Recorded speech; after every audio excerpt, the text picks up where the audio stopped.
listened to any of the MXU stuff so far or been around any of our events, you know that we really talk a lot about how we process some of our vocals and drums and music and all this kind of stuff. It's really cool though when we can get down and talk to things that can really help us specifically with headset mics, lapel mics, things like that. Yeah. So Waves has got some stuff that makes your life way easier if you can dig into this. So this guy here is pretty amazing. Let's see what it does here for us. So I love X-FDBK, and I love that they're designing plugins now specifically for live use, because this doesn't really do much for a studio guy. Right. Some of these tools are getting really, really cool. Right. So this is X-FDBK, and this is a way for us to, whether we have a headset mic like what I'm wearing, or a lav, or a handheld, it's a way to sort of surgically address feedback without just using our channel strip EQ.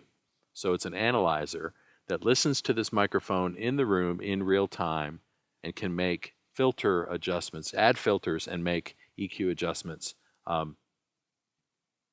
just by what it's hearing ambiently in the room. So we do have, I'll just say, we do have a high pass filter because we would put that on any vocal mic really. Right. But it's not set super high. So right now this is only 72 hertz. So it's just getting us away from some of the sub rumble and some of the stuff that might take off in the ultra low. Our parametric EQ that's in this channel strip is flat at this point. So it's not doing anything to change what X-FDBK is going to hear. So there's pretty simple controls here. We have a reset button that we can just kind of use as a from scratch starting point. So all we do is we have it set to high sensitivity. I'm going to bring this microphone up, and even without talking into it, how it's interacting in the room is going to create this stuff that's going to want to start to ring. And so the plugin, when I hit setup, is going to listen to that and add some filters and some gain reduction at those frequencies to eliminate the feedback. So it's going to ring out the mic on its own. Right. So here's the cool thing. When we get in with this, we're going to put it across my entire mix. Yes. I think this is really going to make a difference. Will it retune guitars?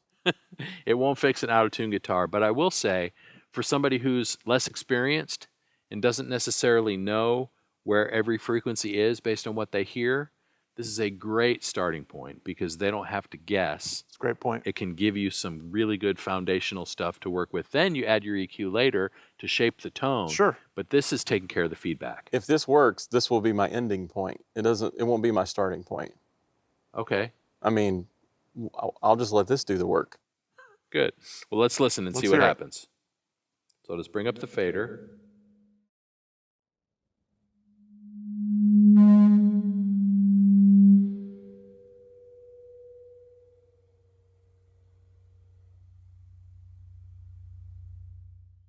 That was crazy loud in the room. And it got it quick, So now if I bring the fader up in the room, I mean, it's pretty manageable as a starting point. Now I might go to my high pass filter, bring that frequency up a little bit. Now anything that was going to try to take off in the room is gone, and we would have done that anyway, higher than 100 hertz. But if you had tried to clean all that up with just your EQ, you would have been out of filters. Like, I mean, it would have taken all of it to do that, and now you have nothing to actually attenuate it to the artistic choice of the engineer. It certainly would have taken you longer than 12 seconds to get there. Heck yeah. Yeah, that's awesome. So what are the rest of these controls on here? So there are a couple of things. One is there's this global mode where you can globally control the Q and the amplitude of each filter. Of all the filters, sorry.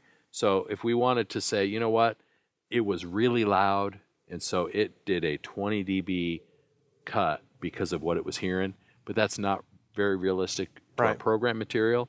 We can just go to the global amplitude and just go, you know what, let's just make those a little less drastic. Yeah. And then maybe the Q is a little too much as well. So let's take our global Q, make it a little more surgical. So to your point, you can find the musicality from the actual EQ. X-FDBK just gets you a starting point. Do you think Waves put their logo in red on purpose there, or was that an accident?